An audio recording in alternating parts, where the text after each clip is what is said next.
I've started thinking about it differently. I don't think many of us are as afraid to get help as we are not sure that we need help. And I think it's because so many of us, especially men, I know that was my story. Growing up, I was told that, I'm a man and I'm just supposed to deal with it. And there's not any, like, my feelings essentially don't matter. Welcome to Inspired Choice today. I'm your host, Caroline Bisalski, here to bring you authentic stories, surprising lessons, and powerful takeaways to fuel your journey in business and life. In each episode, I'll take you from one inspiring guest to the next, blending their experiences with my expertise to uncover practical strategies you can use right away. Whether you're starting out or stepping up, stay tuned for insights and actionable tips that make a difference. And stick around until the end for a special freebie just for our listeners. Hello and welcome, Inspired Podcast community. This is your new episode. My name is Caroline and my today's guest is Matt Gerlach, and I'm so happy that he is here and said yes to our interview. How are you doing today?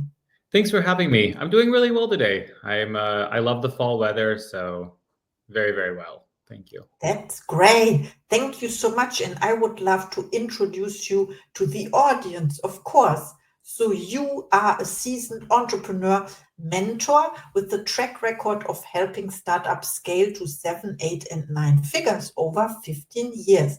Having overcome anxiety and depression through significant investment in personal growth, you now empower entrepreneurs facing self-doubt and anxiety to lead impactful, profitable businesses. You also host a podcast and you are writing a book on your transformative journey. Welcome to the Inspired Podcast, Matt Gerlach. Thank you for such a great introduction. I really appreciate that. And I'm so happy to be here. Thanks for those nice words. Oh, thank you. I am happy that you recognize yourself in the bio, because you talk about, or you overcame anxiety. Then I had the anxiety, so to say, a couple of days ago that I mixed up the bios of some guests, and then I was confused, but happily it was not the case. So we can proceed now. It is you. And my first question is, how did overcoming personal struggles shape your approach to mentoring other entrepreneurs? I love that question. My personal struggle and overcoming it has given me profound compassion and empathy. I had to learn how to be compassionate to myself, which is one of the biggest, hardest things I've ever had to do, because when we grow up with trauma around us, we turn on ourselves. We don't know how to be kind to ourselves because we think that when we are hurt as a child, it's because of something that we've done to deserve that. So I consider myself one of the most compassionate people on this planet. And when I work with other high achievers, I am able to really resonate with them and really connect with them at such a deeper level, because we don't need somebody to be yelling at us. We don't need someone to be hard on us. We need someone to give us love and compassion and let us see that it's safe to be vulnerable and open up about what about our lives we want to change. Wow, absolutely. Thank you for sharing. I understand. So you can only be compassionate about other people if you recognize this trait or this in yourself. I mean, I would say it a little bit differently. I think that it's actually more common for us to treat other people better than we treat ourselves a lot of times. So the fact that I've learned to be super compassionate with myself sets me up in a place where I'm especially compassionate to my clients and literally everybody that I come into contact with. I just think it's so important to never assume you know what somebody else is going through. We don't know what it's like to walk in their shoes, and we need to treat people with kindness and compassion. Yes, a few days ago I heard this quote, love them where they are at, or something like that. I don't know what you think about that. I think it's a great quote, and yeah, I mean it's totally true. like, we just need to like love our neighbors and and realize that everybody's going through something, no matter how good somebody looks on the outside. That was actually a big part of my story. Like when I look back at pictures now of when I was in really the depths of my despair, I looked the best on the outside. I was skinnier because I wasn't eating so much. I was always drinking a lot of water, so I think that helped my skin look okay. But yeah, I mean, we never know what somebody else is going through. Yes, that's so true. Okay, thank you for pointing that out, how important compassion is towards each other, right? So my next question is, what key strategies do you share to help leaders manage self-doubt and anxiety? Yeah, well, the first thing we really need to do is that we need to really understand what it is we want from our lives, from our businesses, from the businesses that we're leading. I think that the most simple way to describe anxiety is that our inner needs, what we truly need for ourselves or the life that we want to live, isn't matching our external environments.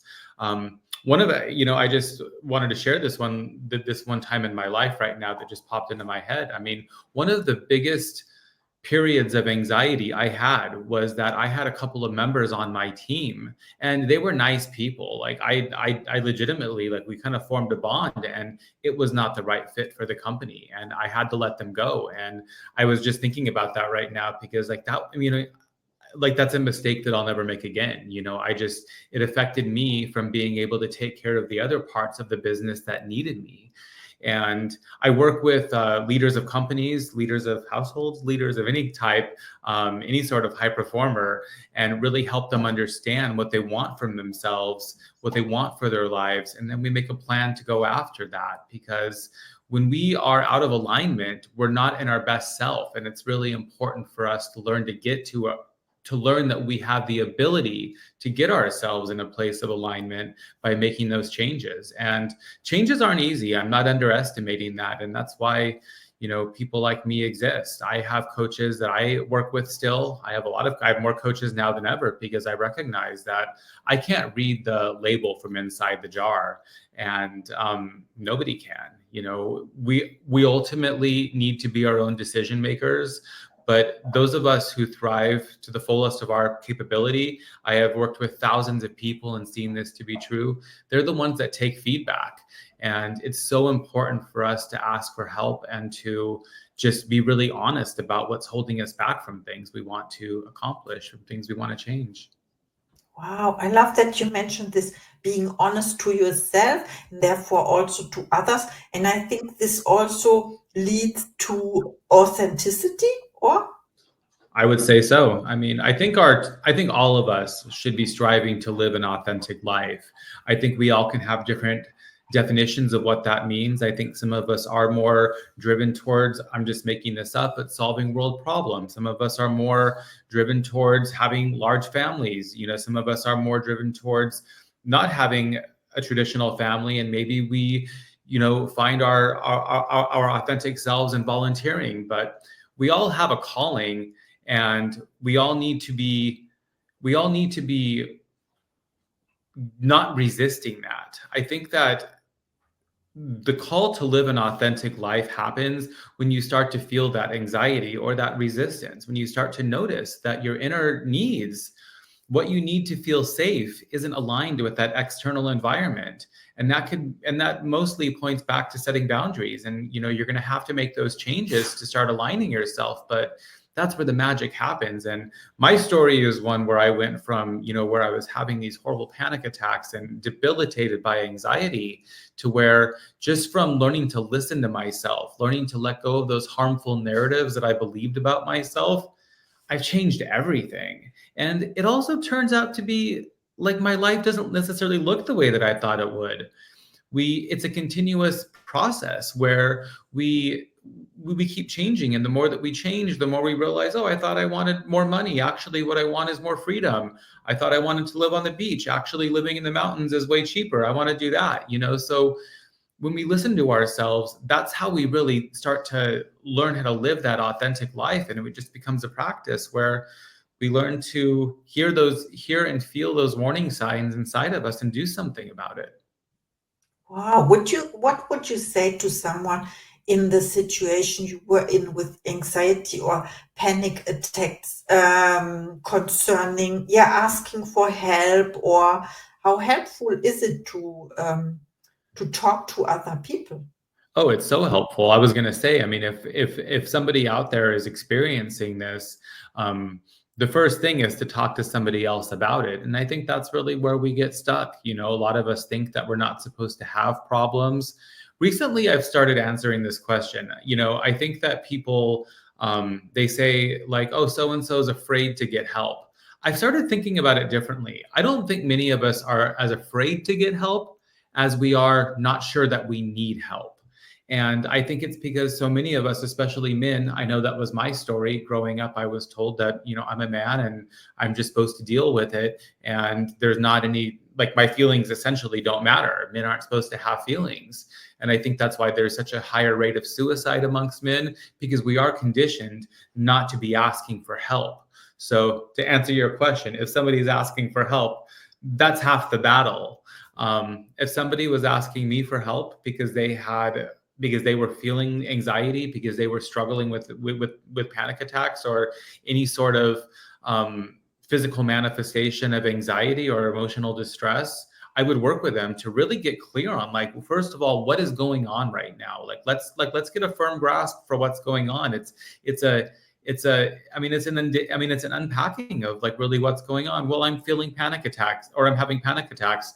When? Well, I'm having them when I'm around my mom. Well, like, why is that happening? Well, my mom, you know, always belittles me. Growing up, she, you know, was physically abusive to me, or whatever it is. And we start to get clear on really what's going on. And so many times the answers are revealed through that.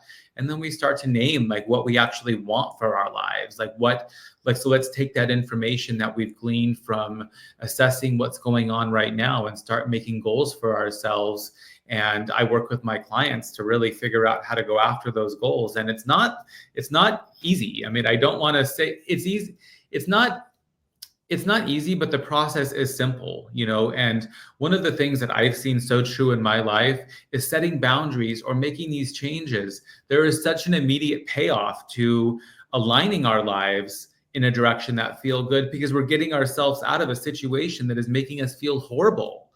And to the person that is struggling and not asking for help, I'm sure this has been spread by so many different people like this, but it's like, we just need to learn that, like, the strongest people in the world are asking for help. Nobody who is accomplishing magnificent things is doing so on their own. The strong people are the ones that ask for help. None of us have it all figured out. Oh, so it is actually a strength when you are able to ask for help or support. And when you were talking, I thought about myself, because I think I was told the same too in my childhood, because they considered me or raised me like a boy. I think was an underlying wish to have a boy instead, you know, something like that, a story. And I thought I was always perceived like a strong person not needing any help. So what I realized the last months or years was that even if I ask for help, nobody will believe me. Oh, she doesn't need help, you know, because I never asked. But you said we can form the new habit, or we can grow into that mindset, let's say, that we ask for help and it is normal for us, right? And then you talked about feelings as well, and I heard someone saying feelings are feedback. I like that. Yeah, that's really good. I think, yeah, feelings, like, and I think it's important to um to differentiate. I mean, we aren't saying to go after every feeling you have, but the way that I describe this is, like, if you are feeling if you're feeling angry at a friend of yours because she didn't invite you somewhere, that doesn't necessarily mean that that friend did something wrong. Maybe that friend only had one ticket, or maybe that friend wanted to spend one-on-one time with somebody else. But that feeling you're getting is something to investigate. And as I started on my journey investigating those feelings, I read a ton, I listened to tons of podcasts, and I worked with tons of coaches and therapists. And honestly, I just started talking about this with people who I respected, people that were ahead of me, people that I didn't see get bogged down with the anxiety or the depression or problems, the worry that I did, people that, the way that I would say it. I mean, a lot of people I think grew up in more emotional, healthy backgrounds where they developed skills to be able to look at situations like that in a healthy way. And given that situation or given that example, like if you're hurt because you weren't invited somewhere, that's a call for inquiry, for you to talk to someone about that or start to journal about it, like what's going on. And then we find out that through inquiry, well, I'm actually hurt because growing up I was always left out, and that doesn't mean, and a friendship at 6 years old where quite honestly, maybe you were left out because people were being mean is a whole lot different than being 40 years old and having your friend make a choice that they needed to make, So I would say that, like, in looking at how my feelings have informed me, I would say that more often than not, way more often than not, they've kind of like it. I mean, I've kind of been proven wrong. Like the times that I was letting myself get affected by something somebody did, for example, by working with my healers, with my helpers and learning and growing, I realized that most of those reactions I had, most of those negative feelings were because of childhood trauma that had happened that hadn't been dealt with yet.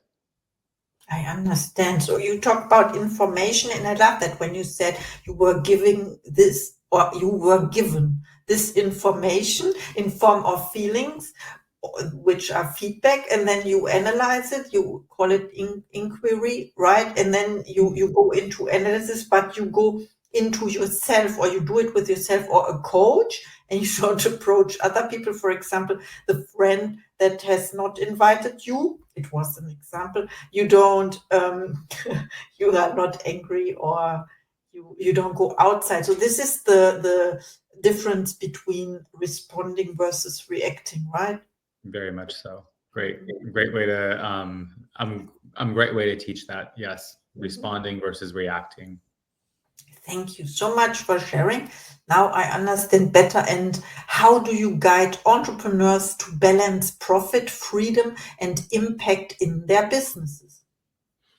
Yeah, I love this question. I mean, it's all about creating the business that we want. I think that my story, I started a consulting business 8 years ago, and I did what I wasn't really supposed to do. I pushed myself. I numbed discomforts. And don't get me wrong, like I enjoyed having my business. I enjoyed the learning that came along with it. I enjoyed the success that I was able to bring it to, and I did the best I could with what I had. I mean, I hadn't done any healing work at the time when I founded my business, and I didn't know how to listen to myself. And at the end of the day, when I did the work and really realized that there is an authentic person inside me that is unique, that is allowed to want what he wants from his career. Like, I didn't know that. I mean, I never knew that we were supposed to be happy at work. I thought work was supposed to be hard. And it always felt like at the beginning of my career, I switched around a little bit, and I was trying to figure out what was right for me. And now when I work with entrepreneurs, I mean, it's incredible. I mean, we change people's lives right now because, like, we get them to stop going down the wrong path and start building the business that you actually want to build. And I think one of the biggest challenges for entrepreneurs, similar to me, that grew up with limiting beliefs and maybe didn't grow up in an affluent household, we don't really have the skill yet to be able to advocate for what we're worth or for what the products that we're selling are worth. And that's been really one of the most impactful steps along my journey, was that by doing the healing work and repairing that inner child of mine and learning what I was worth and learning that I had this exposure to a lot of other people who were way more successful than anybody else I knew, I started to see like what my services that I was offering were worth. And I was able to ask for that. I was able to, I was able to confidently negotiate with my clients and bring on the appropriate clients to compensate me for what I wanted. but starting any business is hard, and no matter what you're doing. So you might as well be creating the business that you enjoy, because it won't feel like work. It's going to be so much more enjoyable, and you're going to put your heart and soul into it. So, and I think that so many of us think that we have to be busy and we have to keep doing everything. And I have learned the hard way in hiring people, and I've done an excellent job in helping my clients build teams that support them.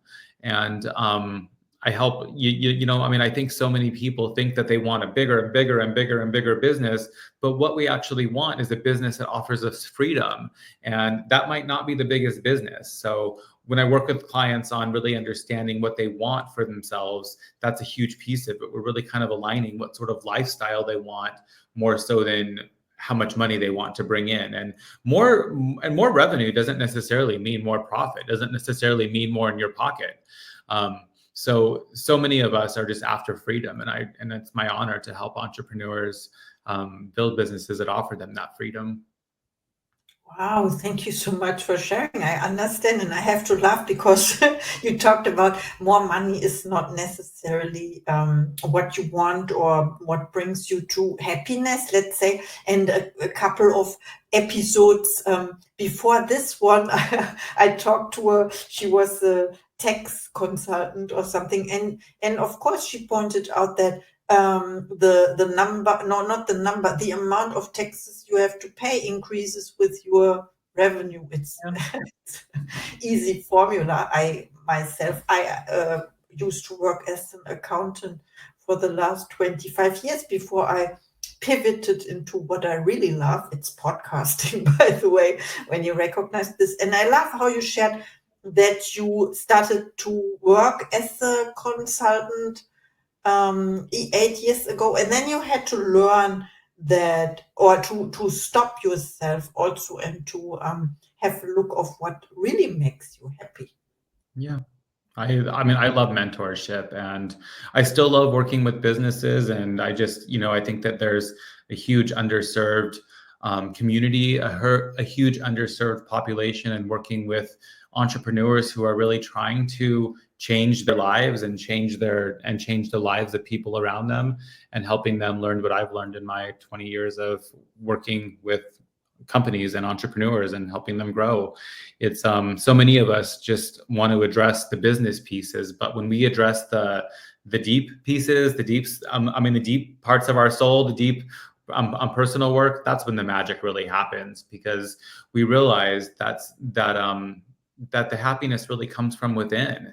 Like, it's not these external goalposts that we keep trying to strive for. Those aren't what makes us happy. It's the happiness within, and most of us already have that already. And after going through my personal transformation, I spent over $200,000 on my journey, on the healers and people who have helped me along the way, from somatic therapist to therapist, all the different coaching programs that I've been in, IFS work. It's my calling is clear. I'm supposed to help other people learn what I've learned, because I just know how much my life has changed from the work that I've done. Wow, thank you so much for sharing. I'm impressed now, of course. And there's this saying, I want to quote this quote, so to say, because I love it and it fits in.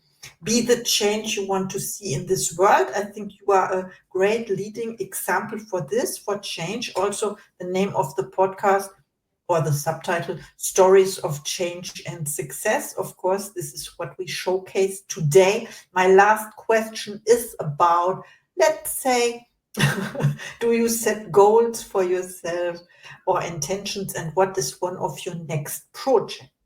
Oh my gosh, yes. I am a huge goal setter myself. And, I love this question, because I'm kind of in a little bit of a place of surrender. I have goals everywhere written down, all kinds of goals, like professional goals, personal goals, marketing goals, sales goals, like revenue goals, impact goals. And right now, I realized I actually met all of my goals for October, which was I never hit all my goals, because I set lofty goals and I get peace with that. I mean, it doesn't, like, I've learned not to judge that. I'm working towards it. But I've been in a place of extreme growth for the past several years, and right now I'm building something new. I mean, really what I'm doing right now is I am fully aligning my life so it is fulfilling, and it's exactly what I've always wanted. And I'm having to do a lot of this work myself right now. And I've realized, and this is probably one of the most exciting pieces of the journey. There's a piece of surrender, and I practice what I preach. We are not working 20 hours a day. I do work a little harder some days, and because I'm getting things done, and there's a lot of new things that I'm learning, that it's just taking a lot longer.